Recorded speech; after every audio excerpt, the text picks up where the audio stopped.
Alrighty.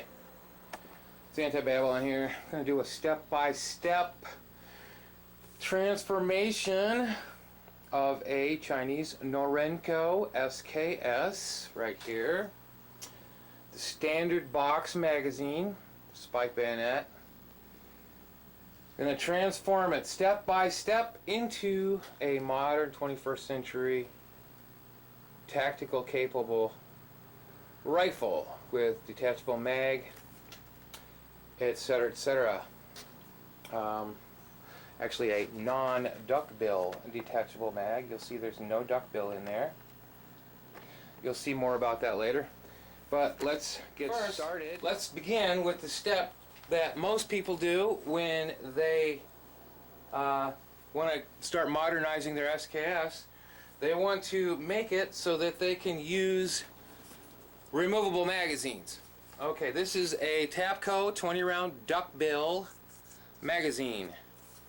This is usually what somebody will buy for a detachable magazine for an SKS. This duckbill magazine right here. There are metal ones out there. You can get 30-round magazines.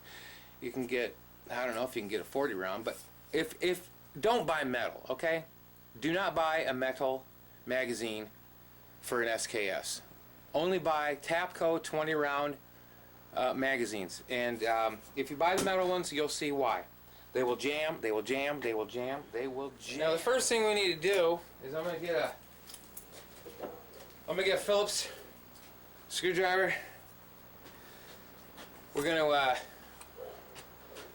take it. There's a little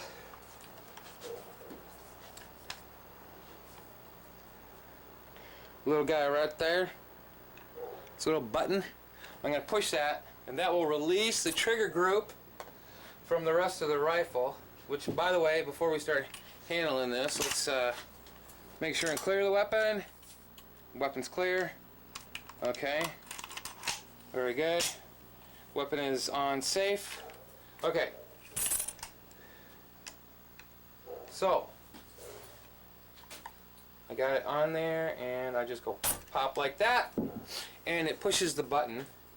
You can, this particular SKS is pretty stiff, so that's why I had to pop it like that. Other ones you can push, just push them with ease. Okay, so we got the trigger group out. Right now, we've got the trigger group out, and so we can separate. First of all, let's go ahead and get the bayonet out of our way. And now you can separate this. You have to pull the bolt back. It should hold. Oh. Now it's holding. Now with the bolt back, then you can pull this out. Alright, you cannot pull this back, you cannot pull this out with the bolt closed. And I'll explain a little bit about that in a minute. It has to do with these feed lips right here.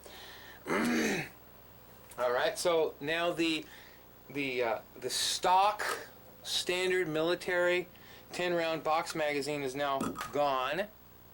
And so now let's put the rifle back together, and that will conclude the first step for most people. Alright, there it is. Alright, and now you have removed the box magazine, and now you can insert a removable magazine. Oh wait, we can't insert. Why not? Because the bolt is closed.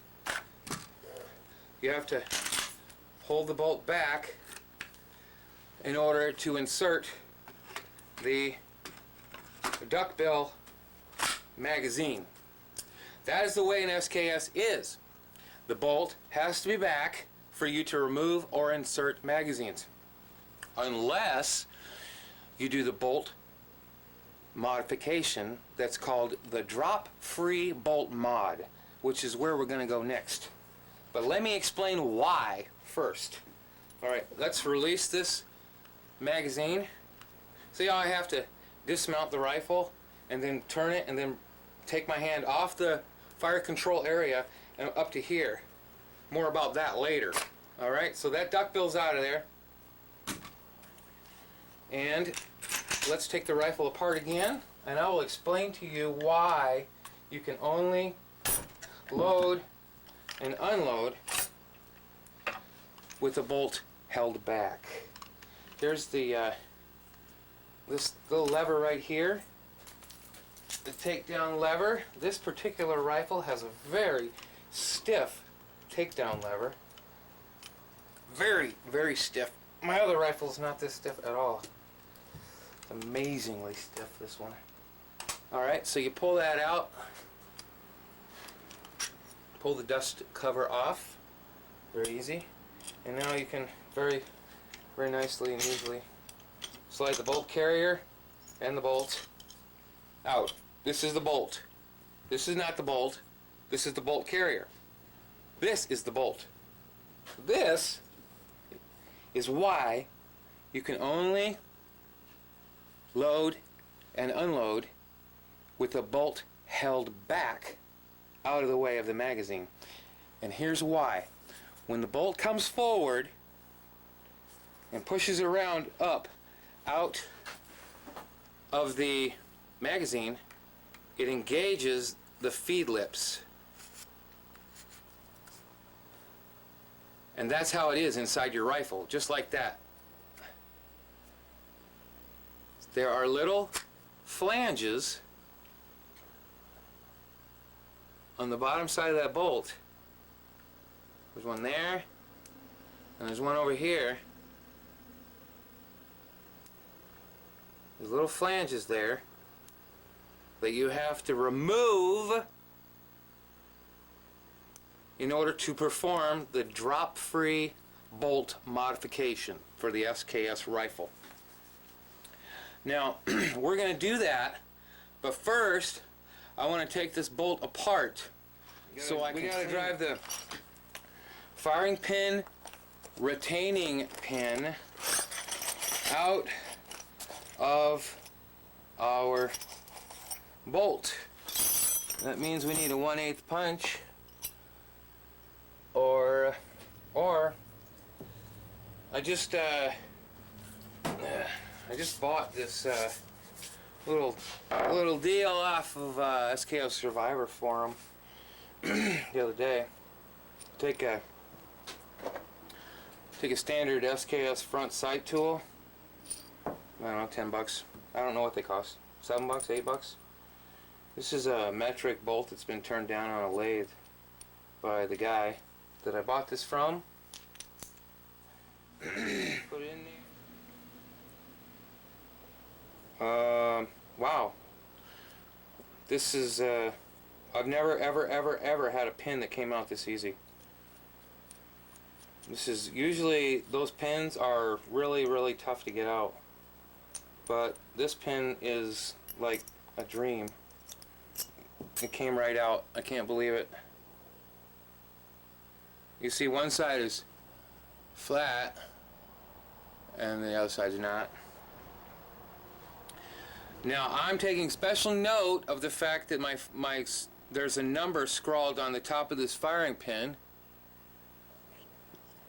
That will help me. The side that goes up whenever it has the shorter front part here. That might be one way to help you tell.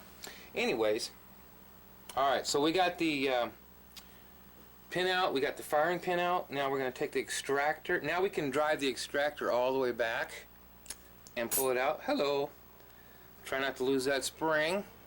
And now our bolt is completely disassembled. And now you remember we were going to get rid of these flanges. That flange right there, and that flange right there. So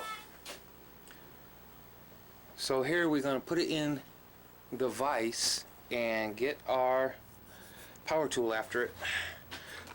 Oh, hey.